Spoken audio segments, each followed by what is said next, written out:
I came from the footbridge for the first time and entered, and when I saw this lawn and the big campus, it was really breathtaking. I knew that the term was beginning when, yet again, I couldn't sleep through a night.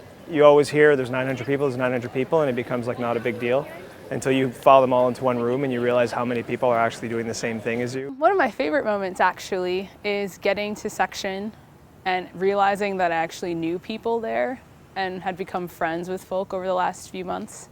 So suddenly I wasn't nearly as overwhelmed because they're my friends.